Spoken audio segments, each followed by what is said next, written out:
Hi. Our next speaker is the mobile strategist for user testing. He was previously at Palm, PalmSource, and Apple.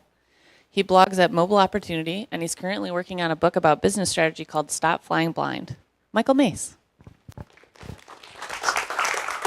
Thank you.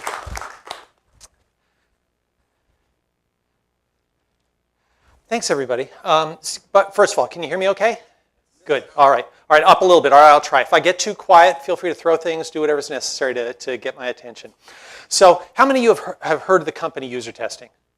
All right, that's what I thought. So most of you have not. So what I should do is just give you a little bit of background on what the company does. We are a very, very quick way to get feedback from users on your app or mobile website if you're doing mobile websites as well. So you come to our site, you can very quickly set up exactly what you want to have tested. So questions you want to ask or functions that you want them to use. It gets deployed out automatically to our panel. They video themselves using your app, so you see the screen, you see their fingers, and you can also hear them talking about what they're doing. And we turn that around to you within hours. So you can use us for things like testing for usability and emotional responses to your app before you even get it into the App Store. A lot of people test what you call user journeys. So it's like, I want to have somebody make a purchase, and I want to see how that process works. I want to have them do something else. Or what companies will frequently do is if you have a dispute within your team, like somebody's saying, oh, we should build in feature X and we should implement it like this, and somebody else is saying, no, no, no, and they're arguing. Or if you do contract work, which I know a lot of developers do these days, and your client is telling you to do something stupid, you can go out and do one of these tests and get actual user reactions to it, and you can show them the video, and then you don't have to argue with your employer. So basically a very quick way to get the sort of results that in the past you would have used focus groups or something like that to do, but you can turn it around within hours, and it's very inexpensive compared to those other forms of research. So what we did for this presentation is we went through all of our archives of the tests that we've done on mobile, so we're talking thousands of tests now. And we looked for repeated problems that developers were running into. What are the places they're getting stuck? What are the common mistakes that they're making? We boiled it down into an hour-long presentation that I'm now going to give you a 15-minute excerpt from. So we're going to go really quick, and at the end I'll tell you where you can get additional information. So this is a summary of both that plus my own background as somebody who's been in the industry for a long time and has been a developer, and kind of where do we think it all comes out. So what we found is 4 areas where developers were tending to get stuck in mobile. And we call them legacy, fear, confusion, and boredom. So legacy is you got something successful on the PC or in some other device, and you just try to port it across to mobile, and you end up getting in all sorts of problems because, as you know, mobile is not just a shrunken version of some other form of computer. Second is creating fear on the part of users. What we found is mobile users tend to be more fearful of things like security problems than they are desktop. Maybe because mobile is seen as more complex, or maybe because it's just newer, but you have to be careful about those issues. Also, we see a lot of fear of accidental social posts, like if you do Facebook login, people are afraid that you're going to post something to Facebook on their behalf. Third is creating confusion, and the final one is if you just bore users, you're not going to get anywhere. So what I want to do is jump into some of the stuff around confusion, because that's got some nice, simple, straightforward things that you can watch out for. So what do we see happening? What goes wrong in mobile apps around creating confusion with users? Well, one thing is we still see a lot of companies creating design elements that are too small, and we think maybe this is sometimes because a lot of developers tend to be in their 20s, and so what they think is readable is not necessarily readable to large other parts of the audience, and so we'll get kind of in tests, people will be doing like this, trying to get stuff in focus and things like that. So you got to be really careful about those issues. If you can, find some old guy or woman in your office, somebody who can be the designated readability tester. That's a good idea. Second, low contrast. Most of us, when we're checking out our UIs, want to look at them in an environment that will let us see the colors and everything really, really clearly. So you go in a darkened room, you project it up on a wall, and that has nothing to do with what it looks like when you get it out into sunlight. What you got to do is take your app, get it out on a really sunny day, someplace with bright sunlight, not necessarily San Francisco, and look at it in sunlight. Because what we find is in a lot of cases, stuff just fades out and it becomes invisible when you're in sunlight. Next one, unusable elements. So there are certain design elements that are commonly used in mobile that look beautiful. One of my favorites being the, let's see if we can get it to come up. Whoops. Oh, it didn't appear. Okay, so I lost my build there, but the slider. The little slider that you get going across that people use for quantity choices. If you're trying to choose between 1 and 5, that works okay. When you go much below that, what happens is there's not enough sensitivity in the positioning of the finger, and we see people in tests like going like this or trying to roll their finger back and forth 1 pixel or something like that. There are other design elements that you can use to select numbers with more precision. They're not as pretty, they take up more screen space, but they have one big advantage, which is that they actually work. So we encourage you to think about that. Cryptic buttons and text. We see tons of icons that people don't understand what they mean, or text that doesn't necessarily mean anything to people. I'll give you an example of that in a second. Slow response. Somebody taps and the device doesn't respond immediately. That creates all sorts of problems because the users get confused and they don't know what's going on and they think maybe the device is frozen. Unintuitive success paths, so people just don't know what they're supposed to do. Or lack of help, which is a really common one. I know a lot of designers will tell you that the test of a good application is it doesn't require help.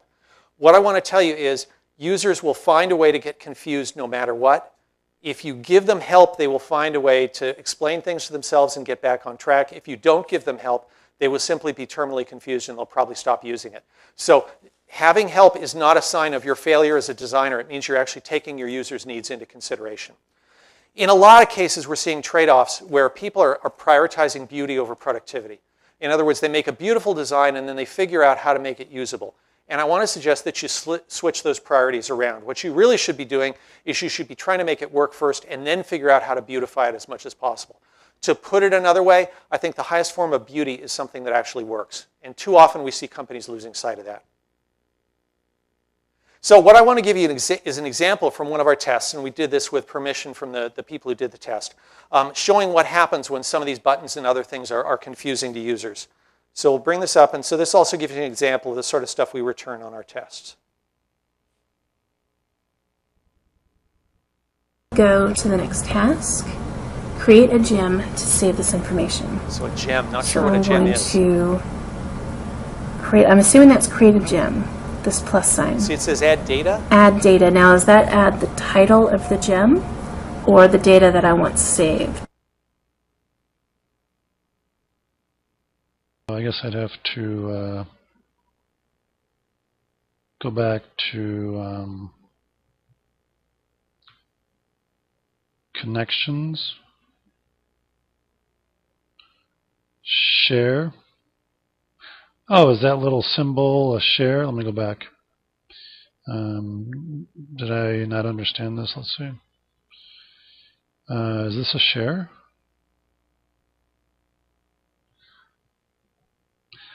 Looks like a refresh. Looks like a refresh symbol, not a share symbol. Yeah, so refresh. Interesting. So he's on iOS, and what he's actually done is just identified that according to what the Android design iconography is. And we see this a lot where stuff bleeds back and forth. There are only a couple of icon designs that are universally understood and therefore that don't need to be labeled with text. The little magnifying glass means search, and a question mark means help. Beyond that, it is really dangerous to assume that people will understand what all your beautiful icons mean. Even though it doesn't look as good in design, you're a lot safer if you put a little word underneath them that explains what that icon actually is. So that's a quick overview of some of the stuff that we've seen. If you want to get more information, well, first of all, if you want to try a free test, you can use this code there, user test me. Just go to our checkout and use that. There's a whole white paper that goes into more details on this stuff, plus a whole bunch of other additional information. And so that's the address for that. Or if you didn't manage to catch that address or get a picture of it, you're welcome to contact me. I'm Mike@usertesting.com, and I'd be glad to hear from you. We're going to be hanging out at the conference today. I'd also love to get feedback on how we could make our service better or questions you've got or anything like that. Since we're talking Apple stuff, I've got one more thing to mention. So this gentleman is Steve Matthews. Steve, are you here? I know he's around today. Yes, excellent. So Steve is right there. All right. So what we're going to do is we've got a meetup this evening with Optimizely, which is just a couple of blocks away. We're going to be doing that. I think it's at 6 tonight, right? Yeah. So what we're going to do is we're going to run some free tests for people during the day. So if you would like a test of your application, see what real users say about it, get video of it and stuff like that, talk to Steve right now, anytime this morning. We will set up that test and we'll be able to show it to you tonight at the meetup. So you're welcome to come to the meetup. We're going to be feeding people. And if you'd like to run a test or just have questions, you can talk to Steve or you can talk to me and we'll be glad to set you up. With that, I'm done. Thank you very, very much for your time. I really appreciate it.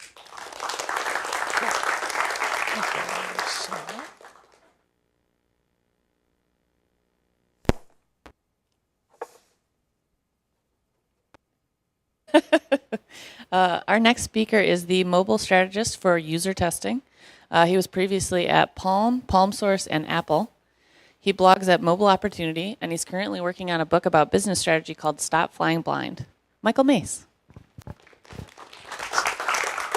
Thank you.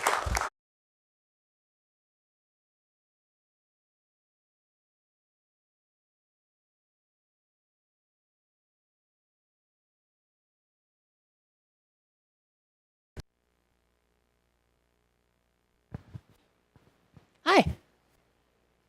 So most of you have not. So what I should do is just give you a little bit of background on what the company does. We are a very, very quick way to get feedback from users on your app or mobile website if you're doing mobile websites as well. So you come to our site, you can very quickly set up exactly what you want to have tested. So questions. Thanks, everybody. But first of all, can you hear me okay? Good. All right. All right, up a little bit. All right, I'll try. If I get too quiet, feel free to throw things, do whatever's necessary to get my attention. So how many of you have heard of the company user testing? All right, that's what I thought.